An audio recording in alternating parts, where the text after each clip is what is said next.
June 10ರವರೆಗೆ Kodagu ಜಿಲ್ಲೆಯ ಹವಾಮಾನ ವರದಿ ಮತ್ತು ಕೃಷಿಕರಿಗೆ ಸೂಚನೆ. ಜಿಲ್ಲೆಯಲ್ಲಿ ಮಳೆ ಬರುವ ಸಾಧ್ಯತೆ ಇದೆ. ಗರಿಷ್ಠ ಉಷ್ಣಾಂಶ 30ರಿಂದ 31 ಡಿಗ್ರಿ ಸೆಲ್ಸಿಯಸ್ ಇದ್ದು, ಕನಿಷ್ಠ ಉಷ್ಣಾಂಶ 21ರಿಂದ 22 ಡಿಗ್ರಿ ಸೆಲ್ಸಿಯಸ್ ವರೆಗೆ ದಾಖಲಾಗುವ ಸಾಧ್ಯತೆ ಇದೆ.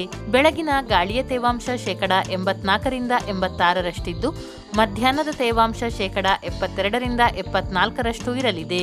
ಗಾಳಿಯು ಗಂಟೆಗೆ 8ರಿಂದ 12 ಕಿಲೋಮೀಟರ್ ವೇಗದಲ್ಲಿ ಬೀಸುವ ಸಾಧ್ಯತೆ ಇದೆ.